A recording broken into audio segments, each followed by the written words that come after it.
உடல் நலத்தில் கொஞ்சம் ஜாகிரதையாக இருக்கிறது நல்லது. மன அழுத்தம் கொஞ்சம் அதிகமாக இருக்கும், செலவுகள் அதிகமாக இருக்கக்கூடிய காலகட்டம். ஏன்னா 7 சனி வேறு நடக்கிறது, ஜென்ம சனி வேறு நடக்கிறது, ராகுவோடு சேர்ந்து இருக்குது. அபரிமிதமான எண்ணெய் அலைகள் வரும். அதனால் கொஞ்சம் பொறுமையை கேட்குறது ரொம்பவும் நல்லது. உடல் உழைப்பு அதிகமாக இருக்கக்கூடிய காலகட்டம்.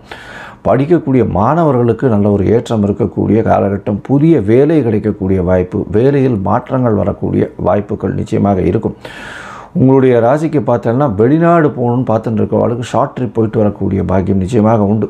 ஏன்னா 3ஆம் அதிபதி 8ஆம் இடத்துல இருக்கிறது ரொம்பவுமே விசேஷம். இந்த காலகட்டத்தில் சமசப்தமத்தில் கேது, சூரியன் மற்றும் புதன் 3 கிரகங்கள் இருக்கிறது அந்த அளவு ஏற்றத்தை கொடுக்காது. கூட்டு தொழிலில் ரொம்ப ஜாகிரதையாக இருக்கும்.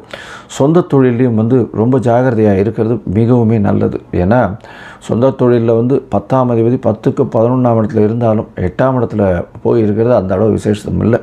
இதன் மூலியமாக சிறு சிறு நஷ்டங்கள் வரக்கூடிய வாய்ப்புகள் நிச்சயமாக இருக்கும். பூமி சம்பந்தப்பட்ட தொழில் செய்கிறவங்களுக்கு நஷ்டங்கள் வரக்கூடிய வாய்ப்புகள் இருக்கும். இந்த கிராவல், கிரானைட்டு, மைனிங்கு, அதை தவிர இந்த ஆயில், அதை தவிர எள்ளு சம்பந்தமான தானியங்கள் சம்பந்தமான விஷயங்கள், கருப்பு துணி, அதை தவிர இந்த என்ஜினியரிங்கு, நெருப்பு சம்பந்தமான தொழில், இந்த மாதிரியான விஷயங்கள் பண்ணுறவங்க, தூய்மை பணியாளர்கள் இது பண்ணுறவங்க, ஹெச்ஆரில் இருக்கிறவங்க, இவங்கெல்லாம் கொஞ்சம் ஜாகிரதையாக இருக்கிறது நல்லது. அரசியல் சம்பந்தப்பட்டவர்களுக்கு அரசாங்கம் வழியாக சிறு சிறு தொல்லைகள் நிச்சயமாக வரும். ஏன்னா சப்தமத்தில் சூரியன் ரொம்ப ஸ்ட்ராங்காக இருக்குது. ரொம்ப ஜாகிரதையாக இருக்கிறது ரொம்பவுமே நல்லது.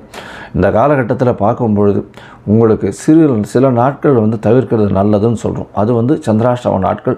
சந்திர பகவான் 8ஆம் இடத்துல மறைஞ்சி இருக்கக்கூடிய காலகட்டத்தில் சந்திராஷ்டம காலம்னு சொல்கிறோம். இந்த சந்திராஷ்டம காலகட்டத்தில் புதிய முயற்சி வேண்டாம், வெளியூர் வெளிமாநில பிரயாணம் வேண்டாம்னு சொல்கிறோம். ஒருவேளை பண்ண வேண்டி இருந்தது ஆனால் சந்திரனுக்கு உண்டான எளிய பரிகாரமான அருகில் இருக்கக்கூடிய கோசாலையில் உங்களால் முடிஞ்ச இந்த அகத்திக்கீரை வாங்கி கொடுத்துட்டு போங்க பசுமாட்டுக்கு. உங்களுக்கு நிச்சயமாக சந்திராஷ்டமத்தினால் ஏற்படும் தாக்கம் சிறிது கம்மியாக இருக்கக்கூடிய வாய்ப்புகள் உண்டு. இந்த மாதத்தில் நீங்கள் பிரத்யங்கரா தேவியை போய் வணங்கிட்டு வாங்க. பிரத்யங்கரா தேவியை வணங்குறது ரொம்பவுமே விசேஷம். எந்த விஷயமாக இருந்தாலும், எந்த ஒரு பில்லி சூன்யம் அது மாதிரி இந்த எதிர்மறையான எண்ணங்களை வைத்து கொண்டு உங்களை நோக்கி பார்க்கறதன் மூலியமாக வரக்கூடிய எல்லா விதமான விஷயங்களும் இந்த பிரத்யங்கரா தேவி அப்படின்ற இவங்கள் மூலியமாக போகக்கூடிய வாய்ப்புகள் நிச்சயமாக உண்டு. இந்த மாதத்தில் உடல் நலத்தை ஜாகிரதையாக பார்த்துக்கிறது ரொம்பவுமே முக்கியம்.